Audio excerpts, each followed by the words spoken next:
بسم اللہ الرحمن الرحیم۔ السلام علیکم ورحمۃ اللہ وبرکاتہ۔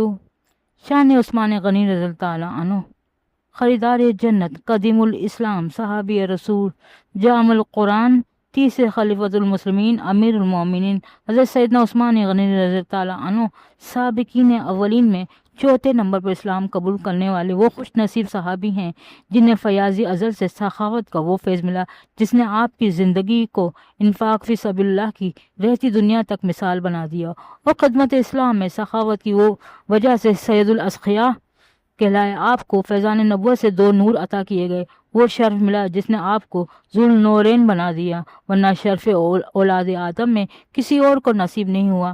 آپ کامل حیا والایمان کے اعلیٰ درجے پر فائز ہونے والے وہ خوش نصیب صحابی ہیں جن کی شرم و حیا پر ملائکہ بھی نازہ ہیں۔ اس عظیم المرتبہ صحابی رسول صلی اللہ علیہ وسلم کی عظمت و شان اور اس مناقب محاسن کے بیان میں قطب حدیث و قطب سیرت صحابہ سے چند اقتباسات مطالعے کے لیے پیش کیے جاتے ہیں۔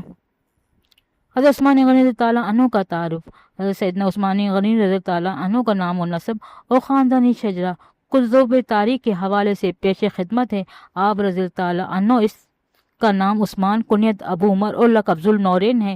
آپ رضی تعالیٰ عنہ کا سلسلہ نسب اس طرح ہے: عثمان بن عفان بن ابو العاص بن امیہ بن عبد الشمس بن عبد المناف، یعنی پانچویں پشت میں آپ رضی تعالیٰ عنہ کا سلسلہ نسب رسول اللہ صلی اللہ علیہ وسلم کے شجرہ نسب سے مل جاتا ہے۔ آپ رضی تعالیٰ عنہ کی نانی ام حکیم جو حضرت عبد المطلب رضی تعالیٰ عنہ کی بیٹی تھی، وہ حضور صلی اللہ علیہ وآلہ وسلم کے والد گرامی حضرت عبداللہ رضی تعالیٰ عنہ کے ساتھ ایک ہی پیٹ سے پیدا ہوئی تھی۔ اس رشتے سے حضرت عثمان غنی رضی تعالیٰ عنہ کی والدہ حضور سید عالم صلی اللہ علیہ وآلہ وسلم کی پھوپھی کی بیٹی تھی۔ آپ رضی تعالیٰ عنہ کی پیدائش عام الفیل کے 6 سال بعد ہوئی۔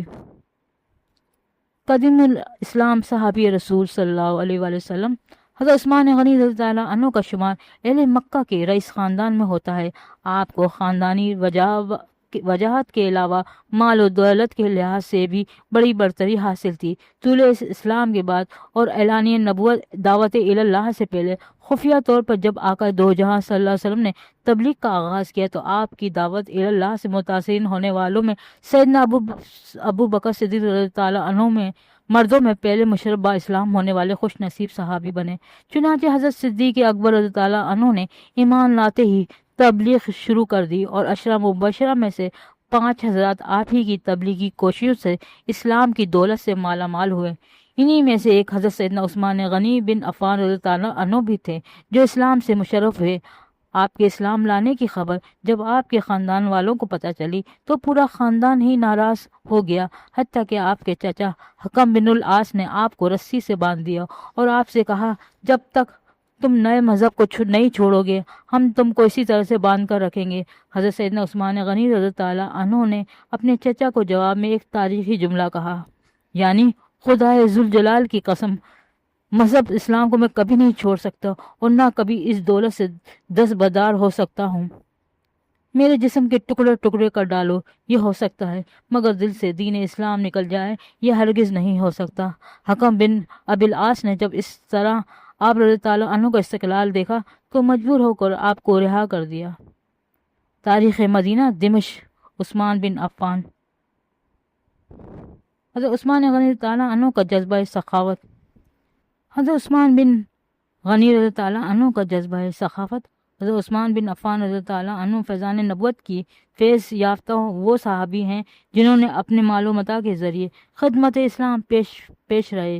غلاموں کی آزادی کا معاملہ ہو یا مسلمانوں کی خیر خواہی کے کام، توسیع مسجد ہو یا وسعت اسلام کے لیے مالی قربانی، جنگی ساز و سامان ہو یا سوشل ویلفیئر کے کام پر، ہر معاملے میں حضرت عثمان غنی رضی اللہ عنہ نے اپنا مال رسول اللہ صلی اللہ علیہ وسلم کی خدمت میں پیش کیا۔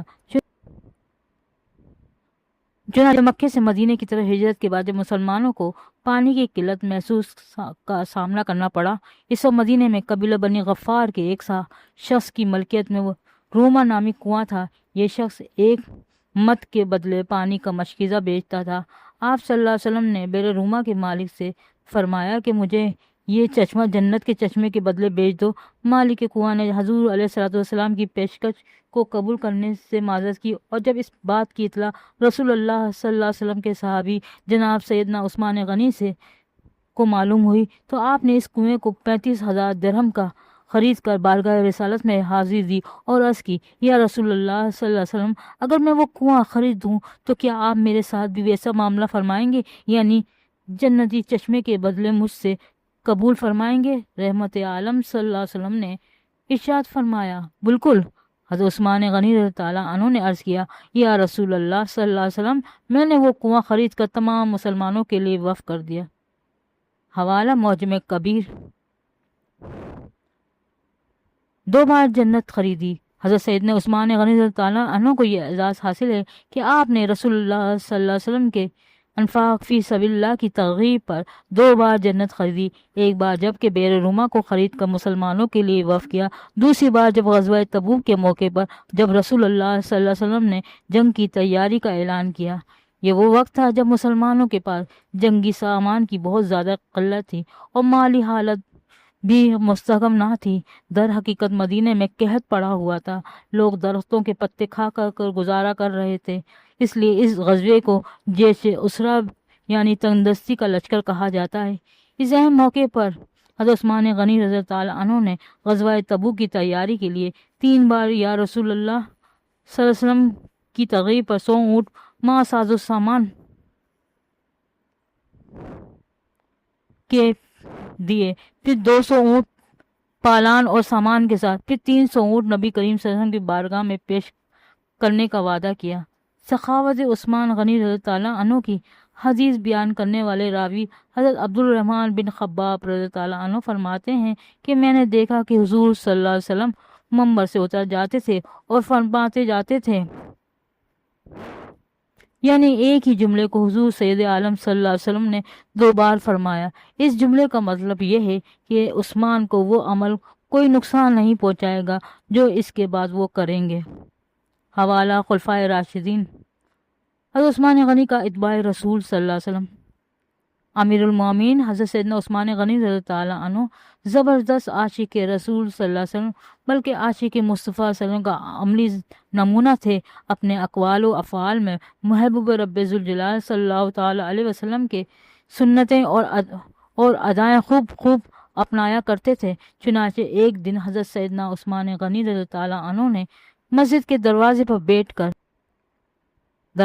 بیٹھ کر بکری کی دستی کا گوشت منگوایا اور کھایا اور بغیر تازہ وضو کیے نماز ادا کی۔ پھر فرمایا کہ یا رسول اللہ صلی اللہ علیہ وسلم نے بھی اسی جگہ بیٹھ کر یہی کھایا تھا اور اسی طرح کیا تھا۔ حوالہ مسند امام احمد بن حنبل۔ حضرت سیدنا عثمان غنی رضی تعالیٰ عنہ ایک بار وضو کرتے ہوئے مسکرانے لگے۔ لوگوں نے وجہ پوچھی تو فرمانے لگے، میں نے ایک مرتبہ سرکار دو عالم صلی اللہ علیہ وسلم کو اسی جگہ پر وضو فرمانے کے بعد مسکراتے ہوئے دیکھا۔ خلیفۃ المسلمین حضرت عثمان بن عفان رضی اللہ عنہ کی شان والا۔ حضرت عثمان غنی رضی اللہ عنہ کی عظمت و شان، رفعت و مکان، بلندی، مراتب، فضائل و کمالات، مقام و مرتبہ کے بارے میں مورخین نے اپنی اپنی کتابوں میں بہت کچھ لکھا ہے، لیکن جو فضائل احادیث میں آپ کے بارے میں وارد ہوئے ہیں انہی پر اکتفا کرتے ہوئے 2 فرامین رسول صلی اللہ علیہ وسلم پیش کیے جاتے ہیں۔ خلافت کی خوشخبری اور منصب خلافت کو نہ چھوڑنے کی وصیت۔ ترمذی شریف اور ابن ماجہ میں حضرت عائشہ صدیقہ رضی اللہ عنہ سے روایت ہے کہ نبی کریم صلی اللہ تعالی وسلم نے ایک روز حضرت سیدنا عثمان غنی رضی اللہ عنہ سے فرمایا کہ عثمان، خدا تعالیٰ تجھ کو ایک قمیص یعنی خلعت خلافت سے سرفراز فرمائے گا، پھر اگر لوگ اس قمیص کے اتارنے کا تجھ سے مطالبہ کریں تو ان کی خواہش پر اس قمیص کو مت اتارنا، یعنی خلافت نہیں چھوڑنا۔ اس لیے جس روز ان کو شہید کیا گیا انہوں نے حضرت ابو سہلہ رضی اللہ عنہ سے فرمایا کہ حضور صلی اللہ علیہ وسلم نے مجھ کو خلافت کے بارے میں وصیت فرمائی تھی، اس لیے میں نے اس وصیت پر قائم ہوں اور جو کچھ مجھ پر بیت رہی ہے اس پر صبر کرتا ہوں۔ حوالہ سنن ترمذی۔ حضور صلی اللہ علیہ وسلم کا اپنے دست مبارک کو عثمان غنی رضی اللہ عنہ کا ہاتھ قرار دینا۔ ترمذی شریف میں حضرت انس رضی اللہ عنہ سے روایت ہے، وہ فرماتے ہیں کہ جب رسول اللہ صلی اللہ علیہ وسلم نے مقام حدیبیہ میں بیعت رضوان کا حکم فرمایا، اس وقت حضرت عثمان غنی رضی اللہ عنہ حضور صلی اللہ علیہ وآلہ وسلم کے قاصد کی حیثیت سے مکہ معظمہ گئے ہوئے تھے۔ لوگوں نے حضور صلی اللہ علیہ وسلم کے ہاتھ پر بیعت کی۔ جب سب لوگ بیعت کر چکے تو رسول مقبول صلی اللہ علیہ وسلم نے فرمایا کہ عثمان خدا اور رسول خدا صلی اللہ علیہ وسلم کے کام سے گئے ہوئے ہیں۔ پھر اپنا ایک ہاتھ دوسرے ہاتھ پر مارا، یعنی حضرت سیدنا عثمان غنی رضی اللہ عنہ کی طرف سے خود بیعت فرمائی۔ لہٰذا رسول اللہ صلی اللہ علیہ وسلم کا مبارک ہاتھ حضرت سیدنا عثمان غنی رضی اللہ عنہ کے لیے ان ہاتھوں سے بہتر ہے جنہوں نے اپنے ہاتھ سے اپنے لیے بیعت کی۔ حوالہ سنن ترمذی، کتاب المناقب۔ مسلمانوں کے تیسرے خلیفہ امیر المومنین حضرت سیدنا فاروق اعظم رضی اللہ عنہ کی شہادت کے بعد خلافت کے لیے منتخب کردہ چند صحابہ حضرت عثمان غنی رضی اللہ عنہ، حضرت علی رضی اللہ عنہ، حضرت طلحہ رضی اللہ عنہ، حضرت زبیر رضی اللہ عنہ، حضرت عبد الرحمن بن عوف رضی اللہ عنہ اور حضرت سعد بن ابی وقاص رضی اللہ عنہ اجمعین میں سے حضرت عثمان غنی رضی اللہ عنہ کو مسند خلافت کے لیے منتخب کیا گیا۔ آپ کا دور خلافت 12 سال پر محیط ہے۔ آپ کے زمانہ خلافت میں اسلامی سرحدوں میں مزید وسعت ہوئی، فتوحات کا نیا دور شروع ہوا۔ آپ بھی کے دور خلافت میں خراسان کا شہر ریگ فتح ہوا، جو اس وقت ایران کا دارالخلافہ تہران کے نام سے مشہور ہے۔ آپ کے ہی دور خلافت میں بحری بیڑے کے ذریعے قبرص فتح ہوا۔ افریقہ، ہسپانیہ یعنی اسپین، ایران کے دیگر شہر اور دیگر ممالک اسلامی سرحدوں میں شامل ہوئے۔ شہادت عثمان غنی رضی اللہ عنہ۔ حضرت عثمان غنی رضی اللہ عنہ 12 سال خلافت فرما کر 18 ذوالحجہ الحرام میں 35 ہجری میں بروز جمعہ روزے کی حالت میں تقریباً 82 سال کی عمر مبارک پا کر نہایت مظلومیت کے ساتھ شہید کیے گئے۔ شہادت کے بعد حضرت عبداللہ بن عباس رضی اللہ عنہ نے رحمت عالم صلی اللہ علیہ وسلم کو خواب میں فرماتے سنا، بے شک عثمان کو جنت میں عالی شان دولہا بنا دیا گیا ہے۔ اللہ پاک کی ان سب پر رحمت ہو اور ان کے صدقے ہماری بے حساب مغفرت ہو، آمین۔ بے جہل نبی